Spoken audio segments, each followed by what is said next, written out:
Uma doença tão complexa e profunda como o câncer, sem dúvida exige uma explicação da mesma forma, uma explicação mais profunda, uma percepção mais holística, mais clara, com uma definição teórica, como uma forma de enxergar a complexidade da doença em vários aspectos, principalmente a questão do afeto, que é o baluarte, né, o ponto heurístico, o apoio da psicanálise inteira, sem dúvida nenhuma. Quando Freud colocava que a questão não é cognitiva, não é intelectual, a dificuldade é afetiva, daí a complexidade do tratamento. Se não fosse a questão afetiva, era só você explicar uma teoria para o paciente e o paciente sairia curado do consultório em uma única sessão. E é o que Freud coloca como a questão da neurose, não da psicose. Que não há desejo de saber, o paciente, o neurótico sabe. Ele finge que não sabe. Não existe desejo de saber. A pessoa sabe, mas a questão é entrar em contato com esses aspectos mais abstratos, a questão da emoção, ou como Reich, o psiquiatra alemão, chamava de sensações vegetativas ou sensações plasmáticas, principalmente do coração, que é a fonte dessas sensações no corpo. Então, diante do desespero do impacto da doença, não só o tumor em si, né, a neoplasia, mas o significado que a doença, o símbolo que a doença representa previamente no paciente, sem que ele perceba, esse medo já existia há muito tempo em relação aos conteúdos inconscientes reprimidos. Ele não percebe que é projetado no tumor. E mais ainda, indo mais além, né, o próprio tumor é a manifestação estruturada em linguagem, como no inconsciente, é a manifestação desses conteúdos e o sintoma sendo constituído de palavras inauditas. Então, tudo que é reprimido volta de alguma forma inexoravelmente. Não existe como escapar dessa reação diante da repressão, quando esses conteúdos são rechaçados, são reprimidos.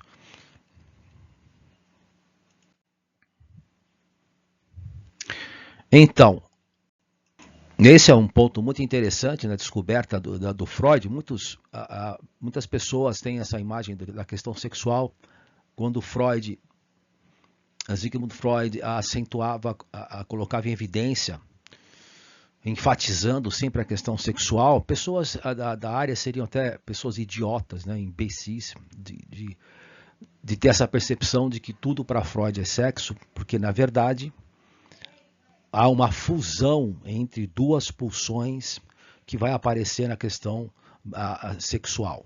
Então, existem duas pulsões, Thanatos, morte, Eros, que estabelece conexões afetivas.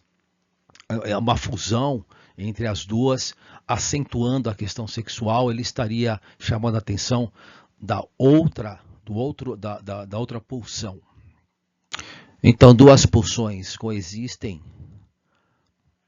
E a forma como o paciente, como nós lidamos com essas duas pulsões são ambíguas, né? Existe uma divisão entre duas questões que acontecem ao mesmo tempo. Ao mesmo tempo que você aceita, você reprime. Ao mesmo tempo que você introjeta o objeto, você destrói o objeto. Então é muito interessante e importantíssimo entender que existem duas pulsões agindo simultaneamente. Então, o que acontece na neurose é a denegação, ou seja, o paciente nega essa pulsão reprimindo. Ele reconhece a pulsão, essa ideia que representa essa pulsão indesejável, incompatível, ele reconhece, mas ela é rechaçada, ela é colocada fora do campo da consciência e é denegada, ou seja, ele nega a pulsão, reprimindo a pulsão.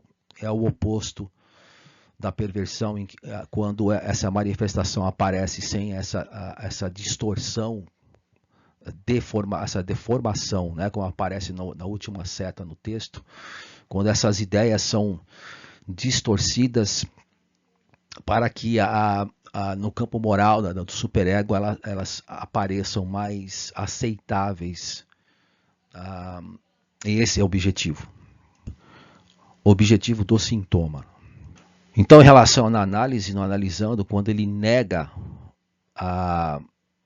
na verdade ele está afirmando o que na verdade ele sabe, né? Existe aí uma questão mais profunda, mas é curioso porque é muito interessante, porque não é exatamente o que o paciente mente o tempo todo. Nem importa, na verdade, o que o paciente fala em relação aos fatos da realidade. O que importa é o tom da voz que vai revelar, revelar a revelia, né? O paciente não percebe que está revelando pelo tom da voz a forma como ele lida com os próprios conteúdos inconscientes reprimidos, que basicamente é em relação ao medo. São dois, né? Seria amor e medo. Quando você não tem aceitação, quando há uma dissociação entre pensamento e afeto, essa sensação vira medo. E é dessa forma que o paciente se expressa sem saber. Então, nesses parágrafos aqui é interessante observar todas essas palavras explicando durante a análise como o paciente afirma aquilo que ele nega. E há uma imposição interna, né? Existe aí uma irrupção desses conteúdos que escapam completamente do controle do paciente, que aí vem a diferença entre o ego e o self, o si mesmo, como Jung colocava, o si mesmo em relação ao inconsciente coletivo.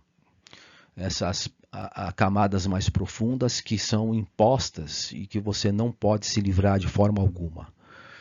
É necessário, a cura, aliás, né, se dá quando você entra em contato com esses aspectos afetivos mais profundos, que não tem nada a ver com relação às pessoas e objetos do mundo externo. Nesse trecho, Freud, bastante irônico, faz essa observação interessante também em relação se o paciente cita a mãe no seu discurso. Para o paciente, ele está se referindo à mãe ou qualquer outra pessoa, objeto, animais. Mas não é essa pessoa a que ele se refere. Quer dizer, nem é aquela pessoa, não é nenhuma pessoa que o paciente se refere. O paciente sempre se refere aos seus próprios conteúdos inconscientes reprimidos, desde que, como Heidegger, o filósofo alemão, descreve que toda relação é uma relação de si consigo mesmo, ou Jung, quando ele diz que todo o conteúdo inconsciente é projetado.